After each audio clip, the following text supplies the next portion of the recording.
Now, file on 4. Gerrry Northam examines the economic case for the planned high-speed rail line HS2.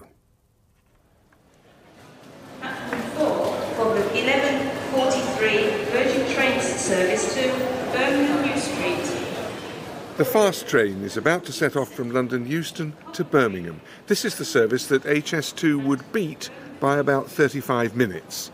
But the tens of billions HS2 would cost and disputes over the projected economic benefits make it the most controversial infrastructure project in the country.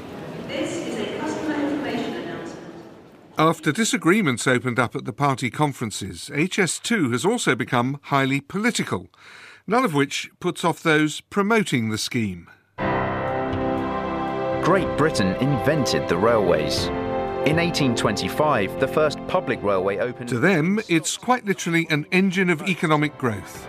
We'll build a new network connecting cities and businesses across the UK. This week, File on 4 travels the route planned for the first leg of HS2 to ask who would win and who would lose from it. And we learn that, perversely, even before it's built, it's already blighting a development proposal promising thousands of jobs in the city that should be first to benefit. It completely kills it dead at the moment. So all of those jobs, which we really desperately need in this area, this is the most deprived part of Birmingham. So the need for jobs here is enormous, and we need them now.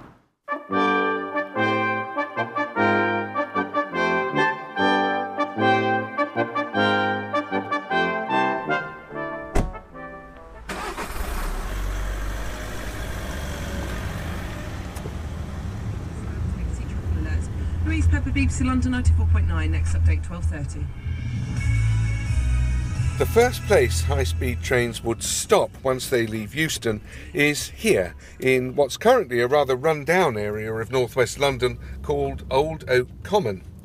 It's to the north of Hammersmith Hospital and Wormwood Scrubs Prison, and it's a tightly packed maze of ageing industrial units, small offices, and a gigantic car auction. This would be the only stop HS2 would make before Birmingham, and it would be a transformation of this area. Well, standing overlooking the Grand Union Canal as it makes its way westwards out of London, you can probably just hear in the background the Great Western Main Line, which we can see in the distance. Heading off to Bristol. And the station would be pretty much the entire extent we can see here.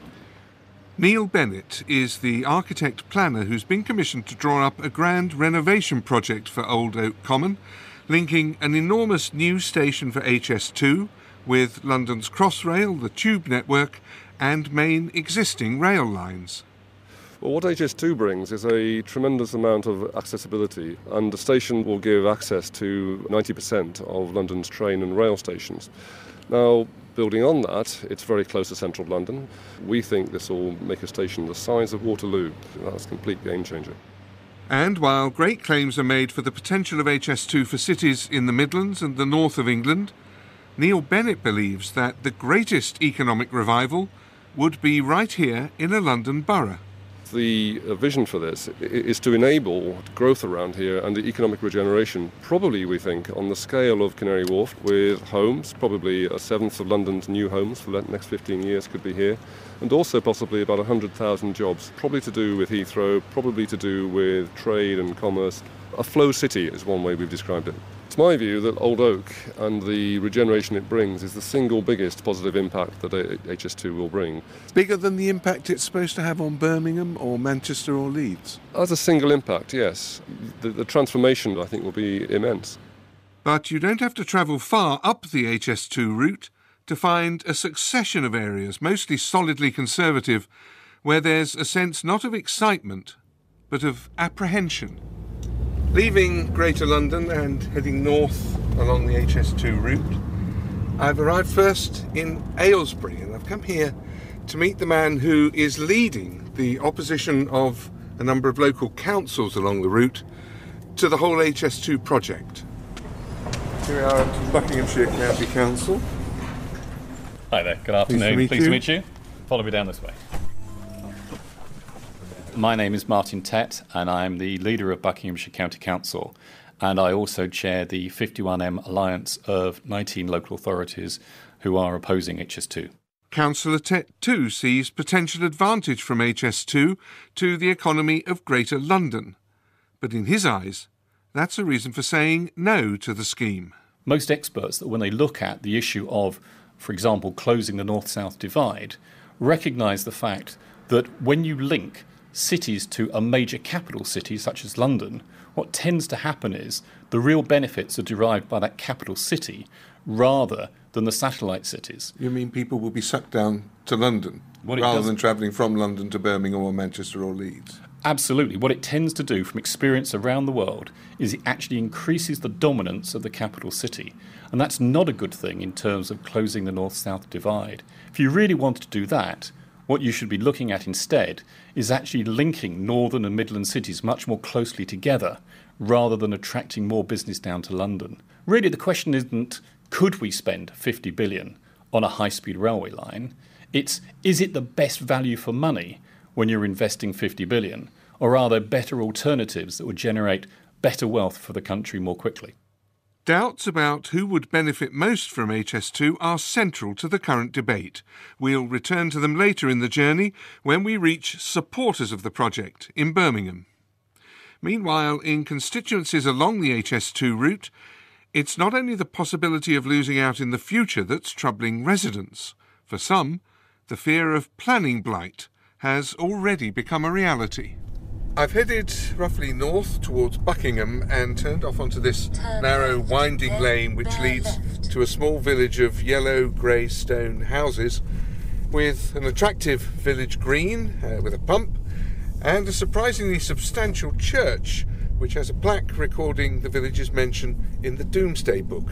Bear left, then you have reached your destination. This is Weston, and it lies just a few hundred metres to the west of the planned HS2 route.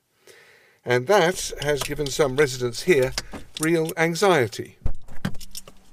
I'm Mike Harper-Tarr. I am the son of Elfrida Harper-Tarr, who owned the house we're standing outside, and who, with my father, came here on my father's retirement from the army in 1954 to take over what was a small village shop and post office. Mike Harper-Tarr's mother is now 98 and was the village postmistress well into her late 80s. She carried on running the shop into her 90s. Last year, after a series of falls and with failing eyesight, she decided it was time to go into care. They found a nearby home which suited her perfectly, and then put her house up for sale to raise the fees. Initially, it seemed reasonably all right. We had one or two people in the village itself who were interested. One of them pulled out, but the other couple, who wanted to move into a bigger house, went ahead. We were anticipating exchanging contracts in the new year. Just before the new year came in, I got a phone call from the people here saying, Mike, can you come on over? We've got trouble. And they had been to their building society, who had responded, refusing them a mortgage and citing there would be huge disruption from the building of the railway, followed by continuing disturbance up from the railway, HS2. And they put a value of 0 on the property. Zero? Zero. What should the property have been worth? In the region of £250,000, £60,000. That sort of figure was reasonable. But sale could not go ahead because they were unable to raise the money. In the end, matters worked out satisfactorily for Mike's mother, who eventually qualified as a case of exceptional hardship and had her property bought by the government at close to the asking price. I've never come across anything quite like this in all the time I've been selling property in the area. It is quite extraordinary. Hello. Come to see Roger Tyers. I called in on a local estate agent, Roger Tyers, to find out how significant a problem planning blight has become even before the first metre of HS2 track has been laid. It's very real. In the last 3 to 4 years, we have had a number of houses on the market in Weston, and the only ones that we've managed to get any purchasers for have been ones where we've actually sold them to HS2 under the exceptional hardship scheme. It's not necessarily the fear of HS2 because it will be in a tunnel most of the route, but the concerns about all the work that will be going on, all the traffic. People just don't want to be living in that sort of environment for 5-6 years whilst it's built. There's just a sort of paralysis. It is, very much so. People ring up from out of area, say they've seen properties on the website, they'd like to make appointments, and 48 hours later they ring up and cancel the appointment and say, we didn't realise it's in an area affected by HS2. No problems being reported to me on the trains, but if you can update us, call BBC WM 95.6 Travel. I've arrived in Birmingham on a drizzly day, and I'm going to meet some of the city officials who are preparing for the arrival of the high-speed train link from London. But first, I'm going to a conference to promote HS2, which is being held at the Birmingham Science Museum.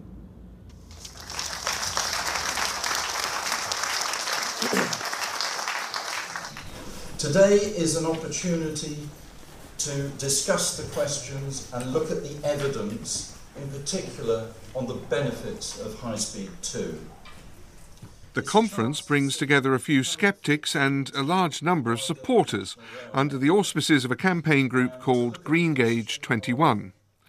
The director, Jim Steer, seems to recognise a sense of caution in attitudes towards the project. The benefits of HS2 have been underrepresented in the public discourse. So, I mean, you've been losing the public debate? Well, a lot of the debate has been people saying the same things over and over again. It costs too much, we don't believe the business case, we're unhappy with X, Y, Z. There are going to be people looking to try to stop it. So you think that you can win this argument back, do you? Oh, totally. Jim Steer knows, though, that the mood music from the Labour Party, which originally created the project, is beginning to sound ambivalent. How are you? Come on, sit. But in Birmingham city centre, at the magnificent Victorian seat of local government, the leader of the Labour Council, Sir Albert Bore, remains one of the most ardent supporters of HS2. There are economic benefits in the bucketful. Economic benefits which will come during the construction phase, where there will be undoubtedly a lot of local people who will find work during that construction phase here in Birmingham and I think in the region. Beyond that, as we move towards 2026, I think you'll see a relocation of business activity around the West Coast Main Line. That is therefore bound to bring additional business activity into Birmingham and into the environs of Birmingham. How do you know that it's going to do more for Birmingham than it will do for London? Why won't it just become more attractive for commuters to go from Birmingham to work in London? I suppose that question could be asked of us at the time we built the motorways down to London, and no one is proposing to sever the motorway links to London. So what's the answer? The answer is London will take care of itself. We're talking about an economy here in Birmingham and the West Midlands, which undoubtedly will gain from a high-speed line, will gain from the additional capacity that high-speed line introduces. How, though, does Sir Albert answer sceptics like many of the local authorities along the route, who ask whether the money committed to the project could produce greater benefits if it were spent differently? If the Prime Minister said to you tomorrow, Sir Albert, you can have £21.4 billion to develop the economy and the transport infrastructure of the West Midlands and Birmingham, would you spend it on a high-speed rail link from London? I would take his money and put it in place. And you wouldn't have another thing you could think of to do with that enormous quantity of money? Well, let's take the money, put HS2 in place, and then go on and argue for the other pots which will need to be applied to bring more jobs into the economy of Birmingham and the West Midlands. Business opinion in Birmingham is largely persuaded by this case and predominantly favours HS2. The chief executive of the city's Chamber of Commerce, Gerrry, has made a point of canvassing his members in support. We're winning the argument at a macro level with business. We've just done a survey in Birmingham of 350 businesses, just finished. 71% of those say that they think this is going to be good for the regional economy. That's 350 businesses, 71%. 41% are even capable now of saying they think it's going to be good for their particular business. So I think there's already a growing awareness about the importance of this and the opportunity of it to business. Do you think this is going to happen? I'm convinced it's going to happen because we need new rail capacity. It's what we've been spending on Crossrail with no fuss at all. And what do you know? That's been in London. And, well, there's a thing. Everybody thinks that's wonderful. As soon as we want to spend similar sums enabling the rest of the country, the great southeast cognoscenti explode in rage and believe that no, the provinces don't need that sort of money for Birmingham and Manchester. No, much better in the southeast. So I think time for a change.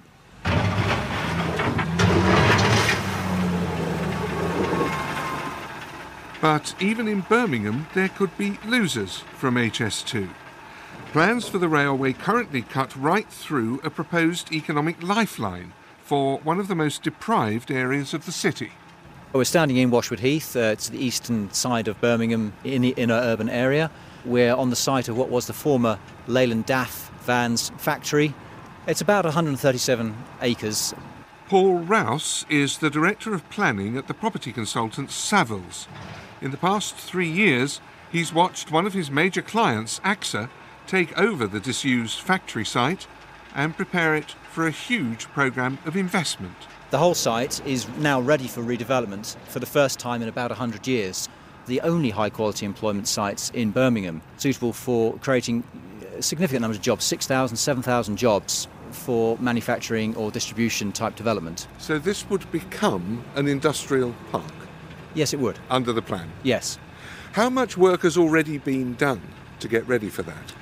An enormous amount, actually. Taking down the existing buildings, and the site is now, as you can see, cleared, ready for development, and indeed we were talking to occupiers ready to come in and take the development that we could bring forward on this site. Is there commercial interest in this site? Yes, there is, absolutely. Significant or just yes. minor? No, significant, because we were talking to an occupier that would take out the whole site. But then came the spanner in the works. The planners at HS2 have earmarked a large part of the site for use as a marshalling yard and depot for their trains. What does that mean for Paul Rouse's plan for 6,000 or 7,000 jobs? But it completely kills it dead at the moment. Washwood Heath is in the most deprived part of Birmingham in terms of unemployment, job seekers allowance payments, etc. So the need for jobs here is enormous, and we need them now. And what HS2 has done is to safeguard this site and say, we need all of this site for their rolling stock maintenance depot. And because HS2 says we will be acquiring your site or we think we need it, is to completely prevent any development happening. No one can therefore come on site. So it's blighted? Completely blighted. How many jobs would the HS2 plan for the maintenance yard here involve? Well, HS2 tell us that it's 350 jobs. It is a massive loss of opportunity for the site and the people of Washwood Heath.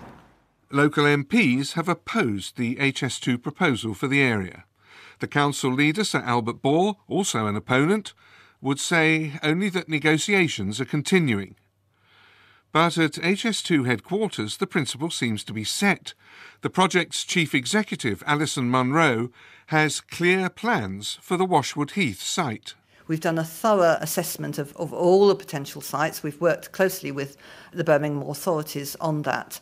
And that has shown clearly that Washwood Heath is the only sensible location for our... So that's now a decision, is it? So that is what we have put forward, and that is what we're proposing to include in our hybrid bill to Parliament. Will include a rolling stock depot at Washwood Heath. We will certainly deliver a significant number of jobs there with the rolling stock depot, but there are other opportunities on that site as well. Will they amount to the 7,000 jobs that will be lost because of the scrapping of the development proposal which is going on there at the moment? Well, I think we should be clear. I mean, there wasn't actually a sort of concrete plan to deliver 7,000. There's developers interested in the project. They've flattened the site. They've put a huge amount of money into getting it ready. Yes, I say. I think we are now looking at how you can sort of master plan the entirety of that area to get the most benefits out of it. I can't say to you at the moment how many jobs at the end of that will create. But will it be anything like 7,000? Well, as I say, I can't say at this stage what the number will be, and whether in fact some of those some of the aspirations for those other jobs might actually occur elsewhere in the West Midlands region. You're not going to give up the potential of Washwood Heath for your use? We're not proposing to give up the Washwood Heath site, no. Up and down the proposed line, as in East Birmingham, the argument over HS2 is about projected gains and losses. At national level, though, the key question is cost. The latest government estimate for the full project extending to Manchester and Leeds puts it at £42.6 billion. Add to that a likely VAT bill of £8 billion and rolling stock costs of £7.5 billion, and the total comes to £58 billion. And the case for spending that amount of money is under sustained criticism. The National Audit Office found errors in the official analysis, double counting some benefits and using mistaken passenger demand forecasts. There have been awkward questions too from Margaret Hodge MP, chairing the Public Accounts Committee. Before there's been a spade in the ground, all the costs are moving in the wrong direction. Is that correct? Costs are going up, benefits are going down. So I will ask David to say a bit more about this, but in the costs of the project are dependent on the scope. And we have been doing, HS2 Limited has been doing... Is it just true or not true that over the period the costs have gone up and the benefits have gone down? The predicted costs are up and the predicted benefits are down. I'm not disagreeing with the figures in Figure 5. I'm trying to provide some explanation. The Commons Committee spoke of fragile numbers, out-of-date data and assumptions which do not reflect real life. Over 3 years, the claimed ratio of benefits to costs almost halved, falling from 2.6 to just 1.4, meaning that the official projection now is that for every pound invested, there will be £1.40 in benefits. How does Chief Executive Alison Munro explain this slide? You need to include the wider benefits as well, but there have been a number of changes as we've gone through from our early days in 2009 to where we are now. Well, the National Audit Office say you made some errors. Yes, yeah. They say you double-counted some benefits and you got passenger demand forecasts wrong. There was a problem in the original modelling, which did lead to some double counting. I say we've corrected that, so that was an element of why the benefit-cost ratio has changed. Another important element has been the changing economic prospects and various other changes that we've made as we've gone along. But you acknowledge that you made some mistakes? Yes, we've acknowledged that. As soon as we found them, we've corrected them. We are currently updating the economic case. That will be published in the autumn.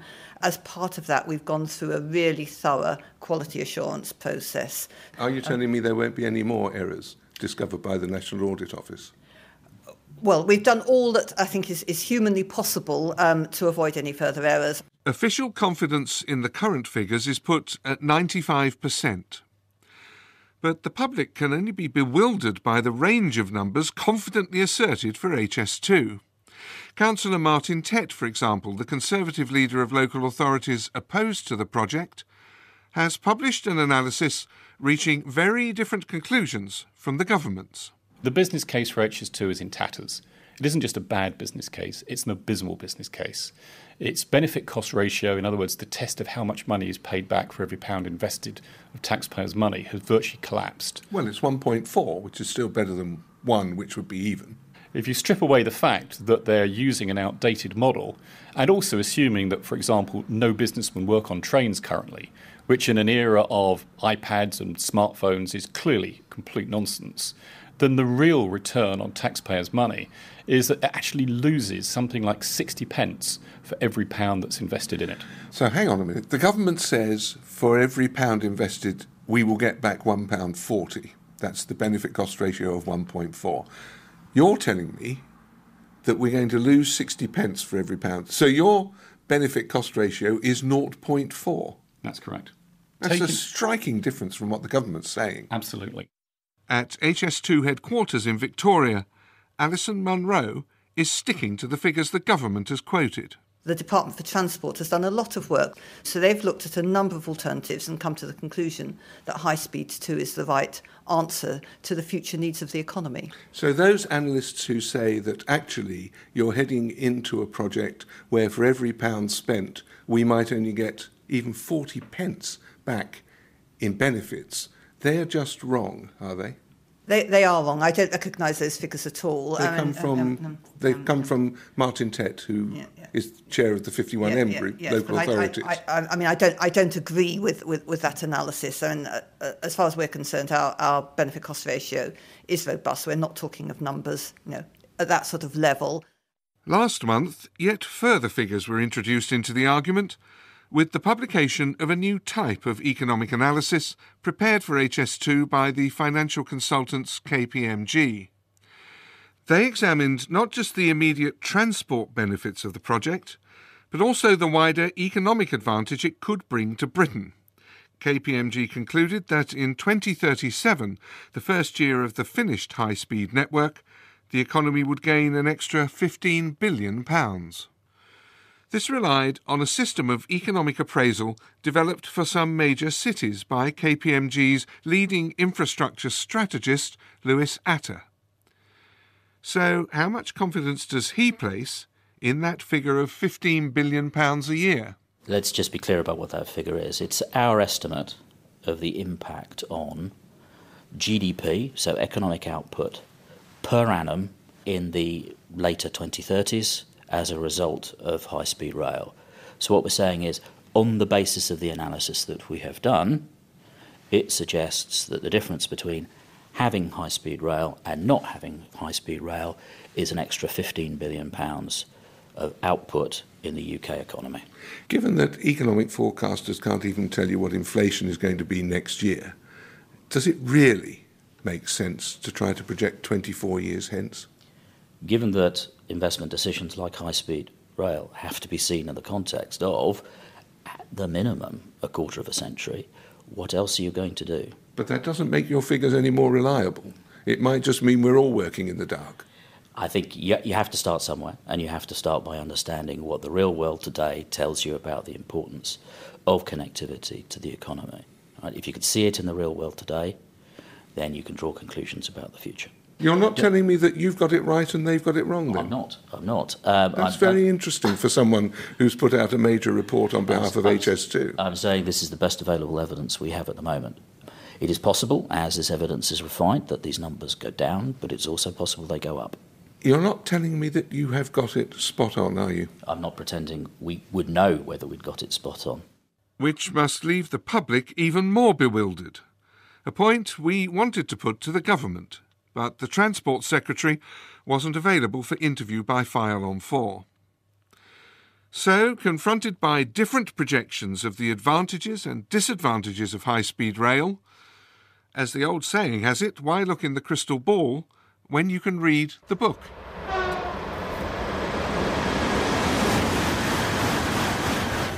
Good afternoon, ladies and gentlemen. For those who have just joined us here at Ashford, welcome aboard this 1543 South Eastern High Speed service to St Pancras International. We'll be calling at Ebbsfleet International. Unless you live in Kent and travel on it every day, it's easy to forget that the UK already has a high-speed train line. It's called HS2 and it runs at 140 miles an hour from parts of Kent up to St Pancras in London. When it opened, the promise was that it would make welcome reductions in journey times, not only for Eurostar services to and from Paris, Brussels and elsewhere, but also for commuters in Kent who could now whisk to and from the capital in record time. Tickets, please. That's lovely. Thank you very much. When we just set off from Ashford International, I started my stopwatch, and when we arrive, I'll let you know the result.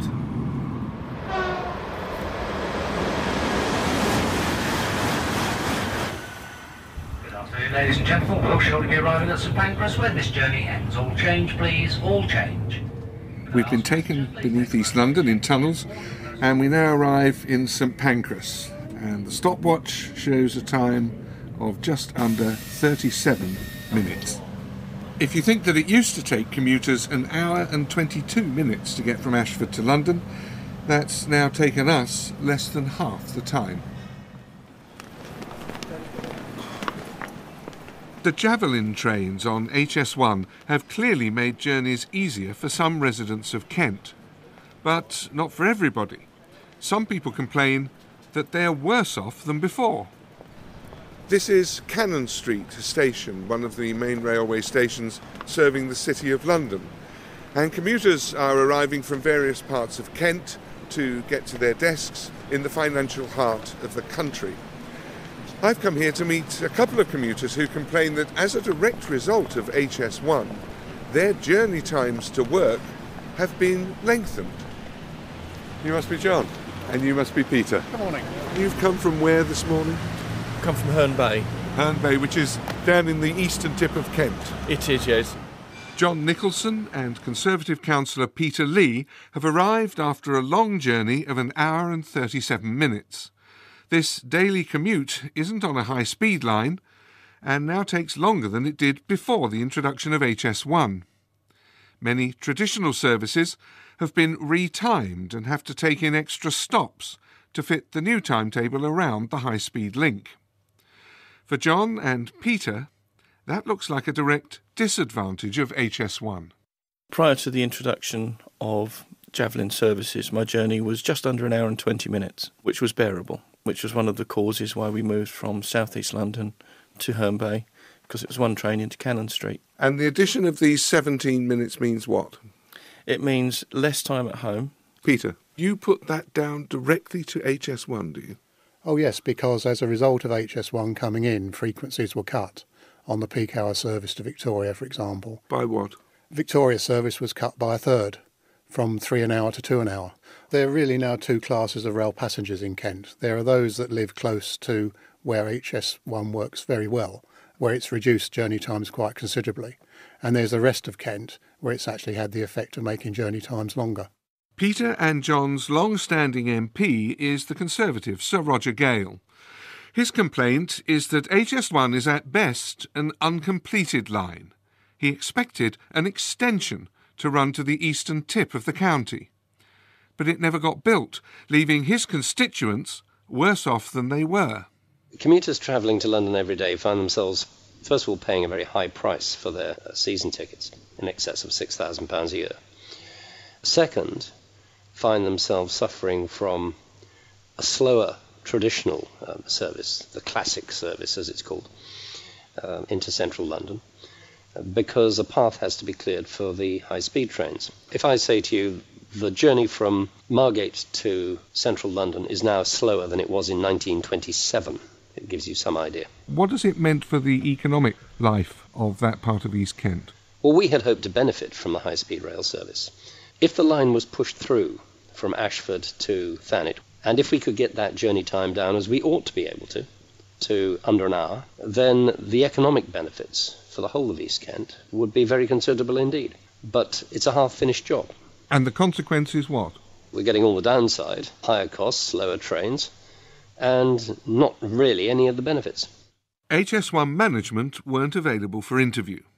South Eastern Railway has told File on 4 that the changes in timetable were specified by the Department for Transport, and the extra stops can't be removed without government approval.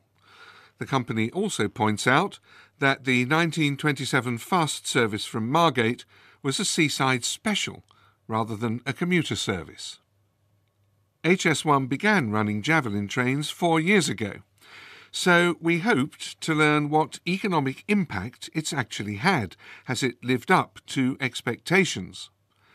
The principal rail planner at Kent County Council, Stephen Gash, maintains that it has benefited business in the county. We believe it has. We believe it has? We believe it has. Have you got evidence for that? We haven't got evidence ourselves, but there's a piece of work that needs to be done to examine the effects of high-speed domestic services since 2009 when they were introduced. And that hasn't been done yet? It's a piece of work that still needs to be done. And, for example, the Discovery Park Enterprise Zone in East Kent on the former Pfizer site at Sandwich is a very important business development, and we're working very closely to ensure that's linked with faster high-speed journey times to improve access for people to that new employment zone. So, in the absence of empirical evidence, when you tell me it's benefited, you believe it's benefited businesses in Kent, Yes. That's an act of faith, is it? Well, it's more than an act of faith. We have certainly evidence anecdotally from business people who, for example, have made a decision to locate in the Discovery Park Enterprise Zone in East Kent precisely because we have high-speed rail services supported by Kent County Council. So we are confident that it is already improving business and that it will continue to do so. Has anybody got it in mind to do this empirical research? I'm not aware of anybody at the moment. The question of who could benefit and who would lose from the far bigger project involved in HS2 has turned in recent weeks into a central political issue. The plan, devised by a Labour Transport Secretary and then eagerly adopted by the Liberal Democrats and Conservatives in coalition, is becoming bitterly divisive. At the head of it, Alison Munro knows that she now has a serious fight on her hands. I recognise this is a very controversial project. There's bound to be a very lively debate around whether we should be proceeding with High Speed 2 and whether we should be spending our money in that way. I think that's perfectly lively, perfectly healthy. Given how powerful those political arguments are on either side and what's at stake, do you expect HS2 actually to be built? I do expect it to be built because actually I think there is such a need for it. We could, as a country, put off decisions, but sooner or later we're going to realise that actually the only way to address the capacity problem is to provide a new high-speed railway line. You also need to keep your friends, and at the moment you seem to be losing some of them. We are confident that we can demonstrate that we will be able to deliver the project without a blank cheque. That's not what we're looking for at all. In fact, I don't want to have a blank cheque. That's not a good discipline for a project. So obviously we need to do that convincing, yes. The next stage in Alison Munro's attempt to convince will be the launch of a new economic case for HS2 to be published later this month. After that, the proposal will return to Parliament, where it's expected to be debated for much of the next year. There's speculation that Labour's support may weaken further, making HS2 a prime divisive issue at the 2015 election. If you're a fan of white-knuckle rides, fasten your seatbelt.